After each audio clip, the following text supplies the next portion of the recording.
Isso aí.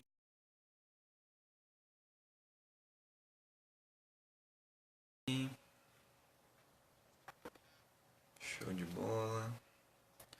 Testando o som.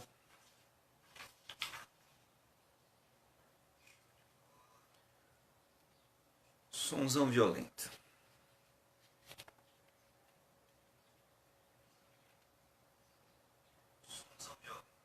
É isto aí.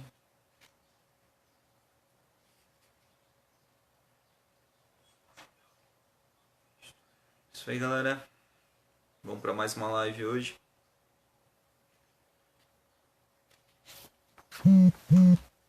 Se puderem, então, compartilhem. E vamos nessa. Bom. Vou dar uma esperadinha para ver se o pessoal entra. Qualquer coisa, compartilhem. E estamos juntos nessa. Bom, para quem não conhece o Bíblia Live, nós pegamos alguns temas, algumas partes da Palavra de Deus. Esse ano nós estamos mais pegando as cartas paulinas, mas no caso a gente vai dar uma pequena pausa e falar de alguns temas importantes. E geralmente para parar esses nossos estudos tem que ser um tema bem relevante, um tema que realmente nós cremos que nós somos direcionados pelo Espírito. E um dos temas ou os temas no caso que nós temos abordado, são alguns que têm acontecido injustiças dentro de instituições ou os lugares que a gente costuma frequentar e que ensinam a palavra de Deus, ou que no caso pelo menos proclamam a palavra de Deus. Então hoje a gente vem falar sobre um tema bem curioso, que é sobre maldição hereditária. Até no vídeo anterior nós pedimos para, se pudessem, a gente pesquisar. Vocês pesquisarem e... Nossa, quando eu entrei na internet para ver sobre maldição hereditária, eu encontrei muita coisa. Nossa, é muita informação que a gente tem nos dias de hoje. E muitas delas acabam sendo totalmente não bíblicas, vamos dizer assim. E isso acontece de uma maneira tão ruim que a gente vê assuntos como esse refletidos até mesmo na reforma. Só que eles deveriam ter sido esquecidos e eles continuam acontecendo, principalmente por aqueles que se dizem reformados ou daqueles que se dizem protestantes. Então, eu vou colocar alguns textos para a gente e nós vamos analisá-los. Eu também dei um subtítulo para essa mensagem, que é o Deus castigador. Bom, nós sabemos que a palavra Deus, no caso, ela não tem uma tradução literal. Hoje, muitas das pessoas traduzem com a pronúncia Yahvé e outros como Jeová. Quando nós olhamos o tetragrama que a gente chama, né, que é o YH, W e H, na maioria das nossas Bíblias elas são traduzidas como Senhor. Então é assim que eu vou ler, pelo menos agora. Então em Êxodo, no capítulo 34, no versículo 6 ao 7, é a principal corrente, a principal fonte literária que as pessoas usam para dizer que tem maldições hereditárias que afetam os pais, afetam os filhos, afetam os netos. E isso é uma coisa bem complicada. Então a passagem fala assim: Senhor, Senhor, Deus de ternura e de piedade, lento para a cólera, rico em graça e fidelidade, que guarda sua graça a milhares, tolera a falta, a transgressão e o pecado, mas ninguém deixa impune e castiga a falta dos pais nos filhos e os filhos dos seus filhos até a terceira e a quarta geração. E isso tem se tornado, vou ler até aqui, isso tem se tornado uma coisa horrível nos dias de hoje, porque isso torna Deus como se fosse aquele velhinho malvado que fica no trono esperando você errar para jogar o raio. E a mensagem começa dizendo: rico em graça e fidelidade, que guarda sua graça a milhares, tolera a falta, a transgressão e o pecado. Isso num tempo que o povo estava sendo experimentado, vamos dizer assim, na questão de convivência com Deus. Porque além dessa própria libertação que o povo de Deus teve do Egito, nós temos que ler esse texto no contexto que estava acontecendo.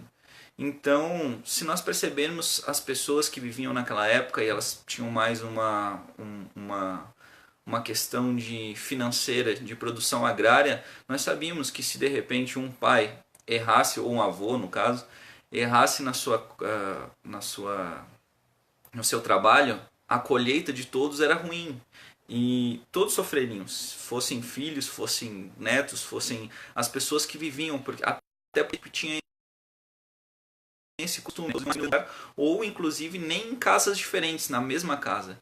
E isso torna o contexto já uma produção bem curiosa, porque quando nós olhamos para isso, nós começamos a ver um outro sentido do texto, um sentido do contexto que deve ser aplicado. Então nunca a gente tirar uma parte do texto para querer dizer alguma coisa, a não ser que ela realmente seja verdade.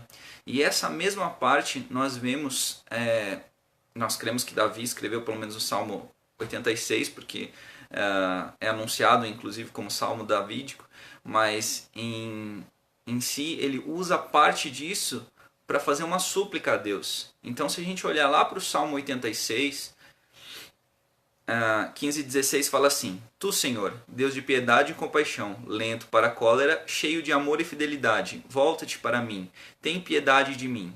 Isso não é Davi querendo recortar uma parte da Bíblia para querer dizer alguma coisa, mas hoje em dia nós temos um sentido literário muito forte na questão de o que cada parte quer dizer.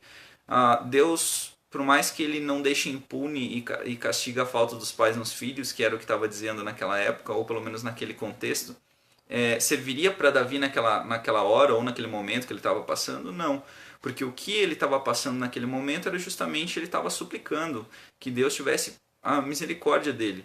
E o que eu acho engraçado e forte nesse momento é nós termos certeza que se foi Davi que escreveu e se foi ele que estava suplicando a Deus, ele justamente é aquele cara que foi chamado o homem segundo o coração de Deus. Então nós temos que ficar bastante atentos para essa parte. Porém, uma coisa que a gente vê ao prolongar do tempo, depois de Êxodo, creio que Êxodo foi escrito antes de Deuteronômio, né, pela ordem cronológica das coisas. E quando nós lemos Deuteronômio, nós lemos lá no capítulo 7, do versículo 9 ao 10. Saberás, portanto, que o Senhor teu Deus é o único Deus, o Deus fiel, que mantém a aliança e o amor por 1000 gerações, em favor daqueles que o amam e observam os seus mandamentos. Mas é também o que retribui pessoalmente aos que o odeiam. Faz com que pereça, sem demora, o que o odeia, retribuindo-lhe pessoalmente. Quando nós olhamos para essa parte, nós vimos, poxa, será que Deus estabelece agora algumas palavras e ele contradiz as mesmas? Porque a princípio ele diz assim, vai castigar a falta dos pais nos filhos até a 3ª e 4ª geração. Beleza, a 3ª e 4ª geração, por mais que eles já tivessem sido limitados em idade, mas vamos dizer assim, poxa, será que agora ele vem se contradizendo nessa questão da aliança de 1000 gerações? E aí a gente percebe quando Davi entra e usa uma parte da palavra que justamente fala a verdade, mas que não condiz com essa questão das gerações, da punição da geração, mas condiz com o que o texto está falando. Ele se ateve e não reescreveu o texto ou quis, vamos dizer assim, fazer uma apropriação dele para mudar a escritura ou dizer que Deus estava se contradizendo nesse momento ou que Deus não estava usando da mensagem principal que deveria estar usando. Mas ele justamente colocou a parte da essência da mensagem. Só que o que é isso que Deus está fazendo? Por que existia esse Êxodo, ou por que existia esse Deuteronômio, ou por que ele foi escrito? Bom, além deles serem textos onde a gente vê que os judeus seguem ele como Torá, como se fosse até a tradução de Torá seria instrução, nós vemos que além desse povo precisar ter uma instrução, Deus sempre estava apontando pela transgressão e para o pecado. No Éden, por exemplo, quando nós olhamos para Adão, ele diz, olha, Adão, se comeres disso aqui, certamente morrerás. Ele não está apontando um juízo por exemplo, eu sou mal e eu vou te castigar e isso e tal. Sendo que nisso ele foi muito misericordioso e a gente vai ver daqui para frente. Mas no caso ele já estava apontando que a transgressão da lei do Senhor, do mandamento do Senhor, ao qual aqui ele coloca como seguir os mandamentos e tal, ele perdoa aqueles que seguem os seus mandamentos, enfim, estava sendo exposto de uma maneira, vamos dizer assim, eu não digo implícita, porque daí os escritores talvez não tivessem tido acesso a todas as partes da Bíblia que hoje nós temos. Quando nós analisamos o contexto dos textos, nós justamente olhamos para textos semelhantes, que falem de uma mesma coisa, pelo menos de uma certa questão, que aqui são as gerações, e que falem nitidamente do que nós estamos propondo. E é justamente essa questão da maldição hereditária, aonde nós temos um fim nisso, ou pelo menos na ideia deles. Mas será mesmo que as pessoas que viviam naquela época cessaram essa ideia? Se vocês lembrarem comigo, ali em João no capítulo 9, daqui a pouco eu já leio ali, mas em si, Jesus estava passando e os discípulos olharam um homem cego caído à beira do caminho e falaram assim, quem pecou? Foram os pais dele? E isso foi um ponto muito forte, porque até mesmo os discípulos de Jesus, eles continuavam acreditando nessa parte de maldição hereditária. Poxa, se essa pessoa é uma pecadora, se ela vivia em alguma região, ou se ela fosse amigo de tal pessoa, ou se ela tocasse em alguém impuro, ou por ela ser impura, por ser um castigo de Deus por ela nascer cega, vamos dizer assim, essa pessoa estava sendo amaldiçoada, seja pelo erro do pai dele, pelo erro dos avós, e isso era um problema muito grande. Só que o que o povo não atentou para a época é que essa parte de acabou a maldição, ela acabou em Ezequiel 38. Quando a gente vê Deus falando uma nova coisa para o povo. Deus falando, olha, eu não quero mais que vocês falem, os pais comem as uvas verdes e os filhos que ficam com os dentes sujos. Então, quando a gente olha para a Escritura no futuro, quando a gente olha para o que Deus está querendo falar de uma maneira ampla, com esses textos combinados, a gente consegue olhar e dizer assim, poxa, mas realmente existiam alguns contextos na época que talvez não se apliquem nos dias de hoje e que talvez mesmo no dia de hoje a gente tenha uma interpretação errada sobre o que era na época. E traz às vezes aquelas coisas para agora. Muitos dos mais revoltados, vamos dizer assim, dos protestantes, dizem, a maldição Jesus colocou toda no madeiro. Não foi ele que se fez maldito por nós? Porque até a própria lei, no caso da época, dizia assim, maldito é todo aquele que for colocado no madeiro. E não foi isso que aconteceu com Jesus? Bom, continuando então. Não se trata então de Davi usar a parte da palavra, a essência da mensagem, reescrevê-la ou dar uma nova lei, mas justamente é se apropriar do texto em situação distinta da situação em que o texto interpretado foi elaborado. E não é isso que os profetas faziam, ou os profetas eu digo não, as pessoas que estavam junto do templo, que liam a palavra enquanto existia o véu, não era eles que iam lá, ouviam a palavra ou liam a palavra e traziam para o povo a interpretação deles, não era isso? Lógico, com alguns agravantes, né? Se acontecesse deles errar a palavra, acontecia uma coisa muito ruim, né? Mas, por exemplo, eu vou dar um outro exemplo dessa questão da essência da mensagem. Quando que Davi tirou essa essência dessa mensagem? Bom, lá em 1 Timóteo, no capítulo 2, do versículo 1 e 4, nós vemos Paulo escrevendo, antes de tudo, recomendo que façam súplicas, orações, intercessões e ações de graças por todos os homens, pelos reis, por todos os que exercem autoridade, para que tenhamos uma vida tranquila e pacífica, com toda a piedade e dignidade.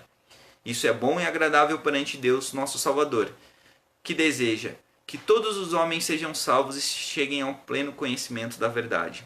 Bom, esse desejo de Deus, se eu tirasse essa parte da Escritura, obviamente ela tem um contexto, está falando justamente das autoridades, que a gente deve orar por elas, que nós devemos interceder com ações de graças por todos os homens, pelos reis, enfim, todos aqueles que têm autoridade ou que a gente acha que tem autoridade, porque autoridade vai ser outro tema da nossa conversa, porque muitas pessoas acham,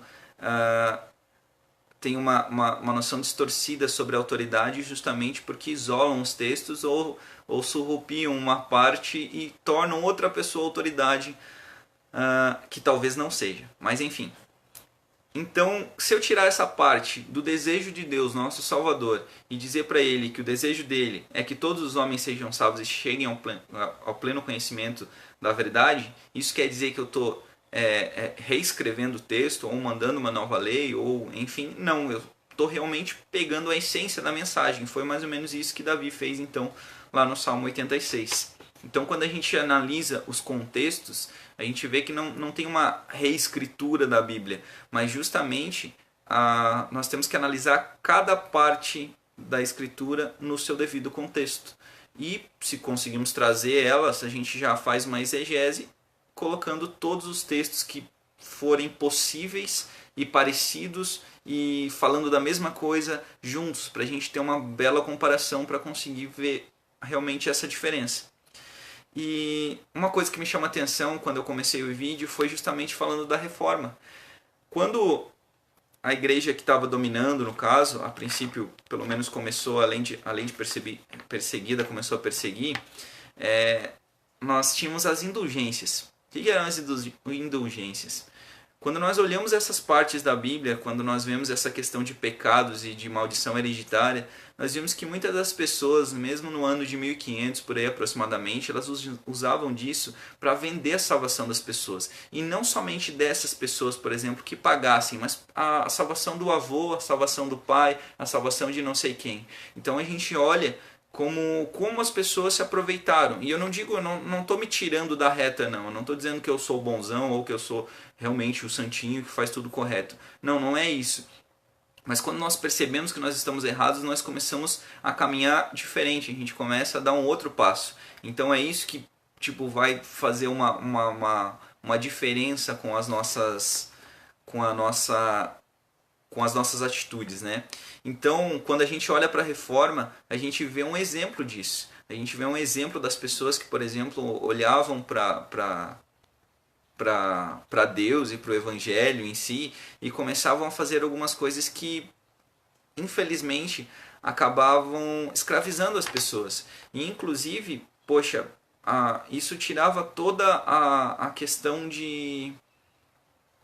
da pureza, da salvação de Jesus, da fé em Jesus. E eu creio que foi por isso que motivou pessoas que estudavam a Bíblia, que eram para ter ou tinham pelo menos mansidão, domínio próprio, pessoas que em si eram ditos santos, assim como Paulo chamava essas pessoas que tinham fé em Jesus, como um momento que eles precisaram dizer: basta, eu não posso mais ouvir isso, não tem como eu partilhar disso, porque até mesmo o Evangelho não diz para eu seguir isso. O Evangelho me mostra uma nova coisa. E toda aquela boa notícia que nós vemos do Evangelium, nós conseguimos ver que ela estava sendo totalmente distorcida. E quando nós paramos de seguir a palavra, ou quando nós olhamos para isso, aliás, possivelmente a maioria de nós nem sabia qual era a palavra que devia ser anunciada. Às vezes nós seguimos por um caminho, e inclusive aquele caminho do sacrifício. Se eu pago, eu tenho. Se eu faço, eu tenho. Se eu não faço, eu não tenho.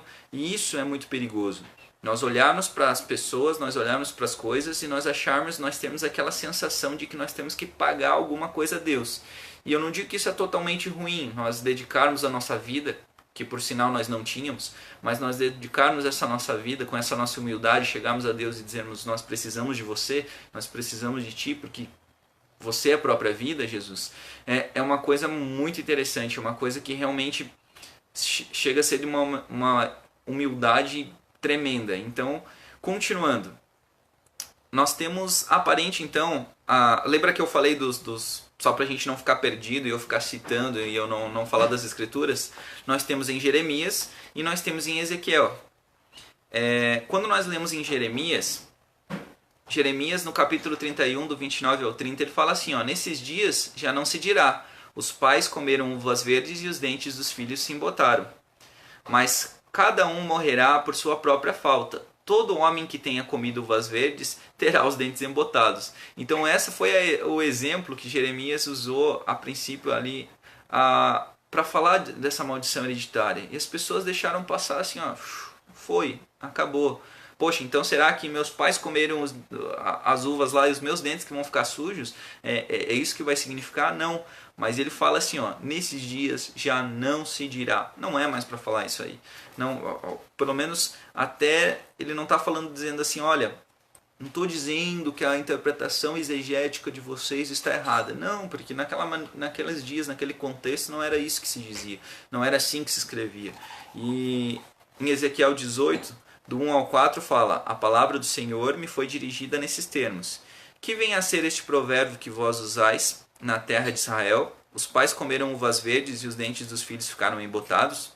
Por minha vida, oráculo de Deus, não repetirei jamais este provérbio em Israel. Todas as vidas me pertencem, tanto a vida do pai como a vida do filho. Pois bem, aquele que pecar, esse morrerá. Lembra que eu falei então lá do pecado de Adão? Lembra que eu falei do que Deus sempre estava dando a instrução para o povo?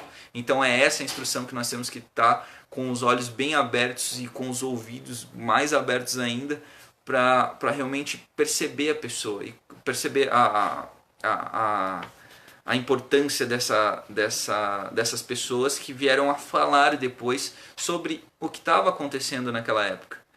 E, enfim, esse Deus de misericórdia ele explicava o fruto do pecado, da transgressão da lei, como sendo a própria morte. E era isso que ele estava anunciando com o tempo, anunciando muito antes, inclusive, de nós termos aquela questão sobre Jesus.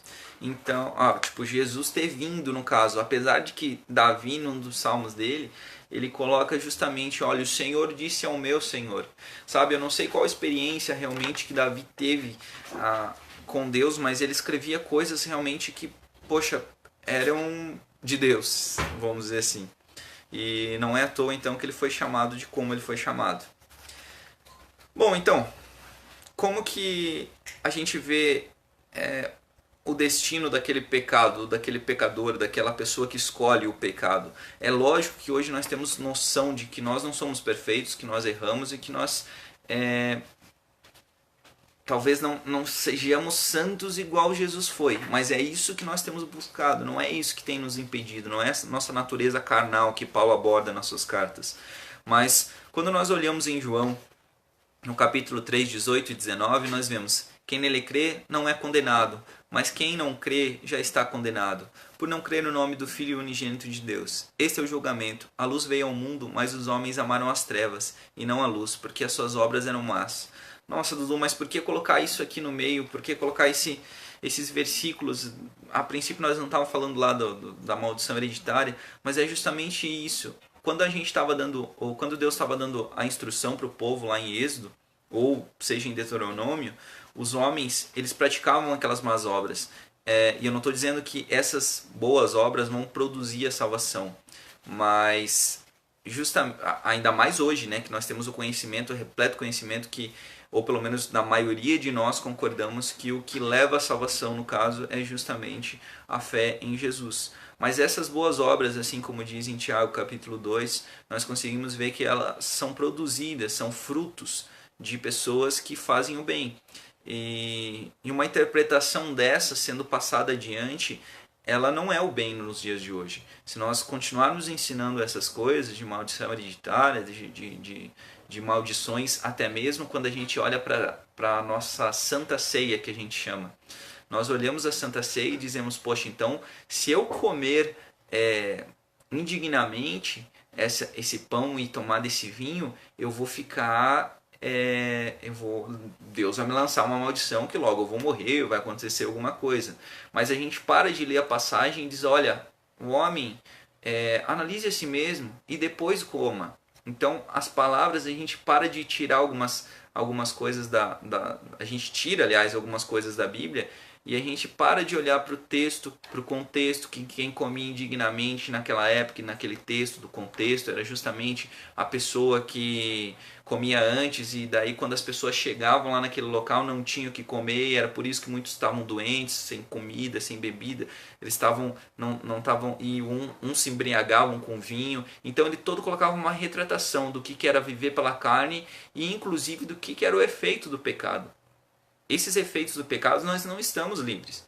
Quando as pessoas, de repente, acontece alguma coisa, tipo na minha família, em que isso possa afetar o meu filho, ok, isso não é uma maldição hereditária, isso é uma consequência do pecado. Isso tem que ser muito claro dentro das igrejas e dentro das instituições. Porque igreja eu creio que seja só uma, né? Assim como a maioria de vocês eu acho que deve crer também. Eu espero que creia. Mas em si, nós conseguimos ver a relação que a gente tem sobre a instrução de Deus para o povo. E para finalizar, eu tenho que dizer para vocês que isso se resume tudo a escolhas. Como seres falhos, Jesus nos deu a certeza que podemos fazer boas coisas e pede para não julgarmos, pois somos hipócritas. Antes de finalizar com a frase final, eu quero colocar mais um texto aqui no meio, porque as pessoas vão dizer: ah, mas como a gente não tem vida, como é que a gente vai escolher a vida? Como a gente é pecador, como é que a gente vai escolher Jesus se a gente nem tem a própria vida? Ok, então Jesus vai responder para vocês. Jesus, no Evangelho de Mateus, capítulo 7, do versículo 7 ao 12, ele fala: peçam e lhes será dado, busquem e encontrarão, batam e a porta lhes será aberta. Pois todo o que pede recebe, o que busca encontra, e aquele que bate, a porta será aberta. Qual de vocês, se seu filho pedir pão, lhe dará uma pedra? Ou se pedir peixe, lhe dará uma cobra? Se vocês, apesar de serem maus, sabem dar boas coisas aos seus filhos, quanto mais o Pai de vocês que está nos céus dará boas coisas aos que lhe pedirem. Assim, em tudo, façam aos outros o que vocês querem que eles lhes façam, pois esta é a lei e os profetas. Bom, colocando esse texto, a gente, talvez vocês pensem assim: nossa, Dudu, mas aqui não está falando então sobre eu pedir para Deus e Deus me dá? É a parte que a gente vai mais se atentar, que o olhinho vai brilhar e que a gente vai dizer assim: poxa, é realmente isso que Deus está falando, que se eu pedir para Deus, Ele vai me dar boas coisas. Só que a comparação que ele fala é justamente: mesmo vocês sendo maus, vocês conseguem fazer boas escolhas. Mesmo vocês sendo maus, vocês conseguem escolher o bem. E isso é uma parte essencial do Evangelho. Não estou dizendo que essa produção das boas obras ou o que Deus preparou antemão para nós é uma coisa, vamos dizer assim, que nós mesmos produzimos, mas justamente que Ele nos deu a escolha. E isso é o interessante do livre-arbítrio. Isso é o interessante de nós desmancharmos as doutrinas da determinação. Predestinação, tudo bem, todos os homens são destinados ou no caso, aqueles que creem estão predestinados a viver com Deus mais uma vez, a ter Deus mais uma vez, a povoar o céu, nem que seja o novo céu, a nova terra, e enfim. Quando nós olhamos para isso, nós conseguimos ter uma visão um pouco mais aberta. Então, assim como Davi fez lá no Salmo 86, nós estamos fazendo aqui no Evangelho de Mateus, com as palavras de Jesus, com as palavras do Verbo encarnado. Então, nós paramos de dizer assim: poxa, tem gente que está querendo comprar o céu com boas obras. Realmente, tem gente que está querendo comprar o céu com boas obras, mas não é isso que vai levar à salvação. O que vai levar à salvação é a fé em Jesus. Se nós produzirmos obras, são frutos do Espírito. Não quer dizer que a gente tem que julgar todo mundo, ficar julgando, dizendo você é de Deus, você não é de Deus, mas justamente essas boas obras, elas têm que refletir a imagem de Deus na terra. E é isso que o Evangelho fala, que quando a gente fizer uma boa obra, Deus vai olhar para as pessoas vão olhar para essas boas obras e vão glorificar a Deus. E isso é muito interessante. Nós temos que tentar separar essa diferença das pessoas teimarem e dizerem assim: poxa, eu vou fazer isso e agora, poxa, eu estou salvo. Eu vou pagar tal dinheiro e vou estar salvo. Eu vou fazer isso e vou estar salvo. Isso já acabou há muito tempo. E por mais que as pessoas sejam conservadoras e sigam uma linha de pensamento, elas têm que saber que a salvação, no caso da Bíblia, vem pela fé em Jesus Cristo. A maioria, pelo menos de nós, crê assim. Então eu termino com essa frase. Quando dizemos sim para o Verbo encarnado e glorificado, não estamos produzindo nossa salvação. Estamos apenas aceitando aquele que nos ofereceu a própria vida, já que anteriormente escolhemos a morte. E aí retrata o sacrifício de Jesus, a glorificação de Jesus, a morte do primeiro Adão, a ressurreição, a morte de Jesus e sua ressurreição. Então, se a gente morreu primeiro, ou morreu com ele, nós também ressuscitamos com ele. E é isso que as Escrituras dizem. Então, quando a gente acaba lendo os textos no contexto, quando a gente acaba analisando a palavra, não como um meio de apontar o dedo para o outro, mas justamente nós sentarmos e dizermos, poxa, se a gente quer fazer a vontade de Deus, vamos fazer a vontade de Deus. Vamos ler essas palavras aqui, vamos tentar organizar isso aqui do melhor jeito possível. E parar de inventar coisas sobre a Escritura, aonde não tem. E isso é o problema, porque daí a gente produz injustiça. Porque a palavra de Deus corretamente pregada ou anunciada, ela produz justiça. Nós cremos em Deus, isso produz justiça. A justiça de Deus, a fé em Jesus. E isso é diferente de nós nos acharmos o juiz. Nós fazemos das nossas ações uma barganha com Deus. Nós acharmos que pelo que nós fazemos, Deus tem que fazer. E isso pode se tornar perigoso.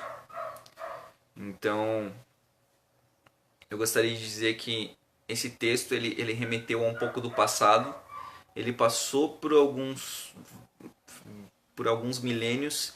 E quando ele chega a nós, hoje em dia, nós conseguimos ver que, poxa, Deus é tão misericordioso. Porque mesmo do jeito de seja revelando para Moisés, seja revelando para Davi, seja revelando para Mateus, seja revelando para João, ele tem misericórdia de nós. E nós temos que produzir isso, amor. Que creio que é por isso que ele se entregou a nós, e é por isso que nós temos que nos entregar a ele. Amém? É isso aí, galera. Valeu.